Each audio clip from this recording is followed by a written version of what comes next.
안녕하세요. 오늘은 헌한 서른에 대해서 말씀드려 보겠습니다. 조선시대에 이르러 심화된 남성 중심 문화로 인해 여성의 교육이 제한되어 우리나라의 여러 시인은 기생을 제외하고는 몇 없다 하죠. 그 몇 안 되는 여러 시인 헌한 서른, 본명 허초이는 홍길동전을 지은 허균의 누나로 임진왜란 발발 직전 조선 중기 사회에 태어났죠. 우리에게 덜 알려져 있을 뿐 오라비인 허성, 허봉의 아버지인 허엽까지 허씨 집안은 모두 문학의 재능이 뛰어났으며 초당 오문장이라고 불렸답니다. 허씨 집안에서 대중적으로 잘 알려진 허균은 오만하고 불성한 언행으로 당시 적을 많이 사 결국 영모죄로 처형을 당했답니다. 조선 중기는 딸의 이름을 짓지 않기도 하고 글 공부를 가르치지 않는 것이 당연시 되던 사회였는데, 그럼에도 허씨 일가는 딸 난설원의 재능을 높이사 당시 조선에서 3대 시인이라고 평가받던 이달을 한시 가회 선생님으로 붙여질 정도로 신경을 썼답니다. 난설원이 오빠와 동생의 공부를 곁에서 바라보다가 스스로 시를 지을 정도로 천재였기 때문이었습니다. 그녀가 8살 때 쓴 배공루 상냥문은 조선 사회를 한동안 떠들썩하게 만들 정도였으며, 아무도 제한도 없이 하고 싶은 공부를 하던 때가 그녀의 생애 가장 행복한 시간이었답니다. 자유분방한 집안에서 자랐던 난설은은 15살 때 과거 시험 급제자를 5대째 배출한 안동 김씨 명문가의 김성립에게로 시집을 갔고, 오라비인 허봉이 김성립의 아버지인 김첨과 함께 공부했던 사이라서 중매를 썼던 것인데, 이것이 바로 그녀를 비극으로 몰았답니다. 남편은 그녀에게 맞지 않는 수준의 남자였고, 허균은 성홍지수록에서 매형에 대해서 이렇게 베꼬았어요. 세상에 물리는 부족하면서도 글을 잘 짓는 이가 있다. 나의 매부 김성립은 경서, 사설을 읽으라면 입도 떼지 못하지만 과거 시험 글은 요점을 정확히 맞추어 여러 번 높은 등수에 들었다. 김성립과 난설원은 불화가 심했다.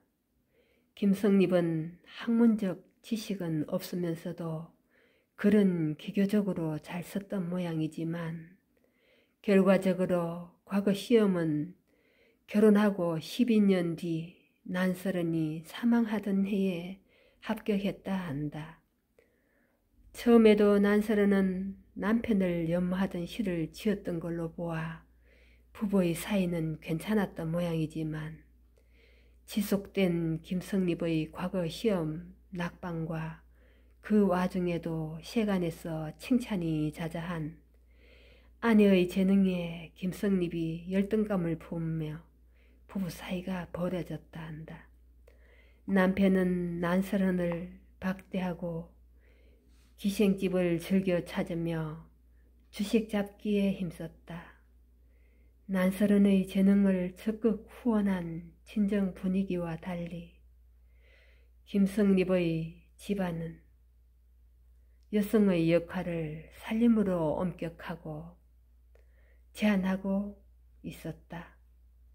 여자로서 시를 짓는 난설원은 시부모에게도 남편의 길을 꺾는다고 구박받기 일쑤였으며, 난설원의 친정은 처참하게 몰락했고, 아버지 허엽은 난설원이 18살 때 객사했으며 21살 때 오라비 허봉도 율곡 이의를 탄핵했다가 귀향을 갔으며 20살이 되었을 때는 어린 딸과 아들을 해를 두고 연이어 잃었으며 그 충격으로 임신 중이던 셋째도 만삭이 되어 유산을 했나봐요. 시댁의 대접이 더 박해졌으면 안 봐도 뻔한 일이었죠. 오라비인 허봉마저 객사하고 그 다음 해에 난설어는 27세의 짧은 나이에 사망을 했으며 시로 인해 남편과 시댁의 박대를 받아도 난설어는 그녀의 답답한 신경을 시로 계속 풀었고 결국은 자신이 겪은 비극의 근본 원인이 시라고 생각했는지 그녀는 유언을 자신이 여태 지은 모든 시를 불태우라고 했답니다. 허균은 누나의 시를 불태우던 중 누나의 흔적이 세상에서 사라지는 것이 슬퍼 남아있는 시와 불태운 시에서 자신이 외로운 것들을 기록해 시집을 만들어 중국 사신에게 전했답니다.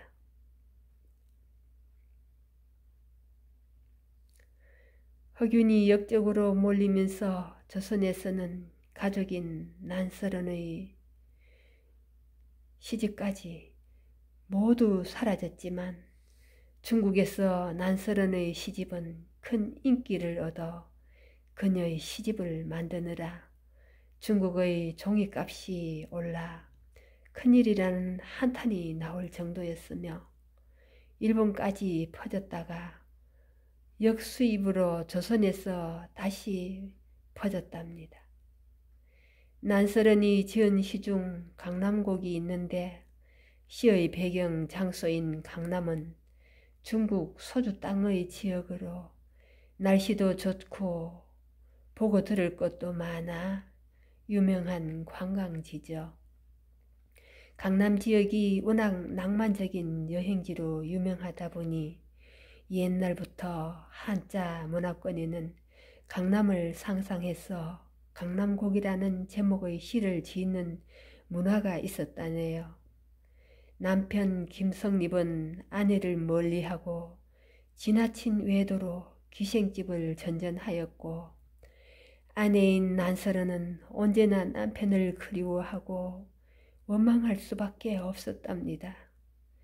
난설어는 작은 조선 땅에서 태어나 남성으로 태어나지 못하고 김성립의 아내가 된 것이 한이었으며 그녀가 남성이었다면 과거 시험도 보고 능력이 뛰어났음에도 여성이라는 한계 때문에 억압된 채 살 수밖에 없었던 그녀의 한이 느껴지는군요. 여담이지만 남편 김성립은 난설원이 죽은 해 과거 시험에 합격한 뒤 곧바로 재혼하여 12년을 같이 산 아내에 대한 애도의 감정도 보이지 않고 죽고 난 뒤에도 두 번째 아내와 같이 묻혔다고 하네요. 김성립은 과거 시험에 합격한 지 3년 만에 임진왜란이 터지자 의병장이 되어 왜군과 싸우다가 전사하여 시신도 찾지 못해 의복을 갖고 장사 지내고 아들이 없어 후손을 입양했다네요. 당시의 의기로 뜻있는 선비도 가부장제와 남녀 차별의 사회적 한계를 어쩌지 못했다는 점에 탄식하면서 결말을 맺을까 합니다. 감사합니다.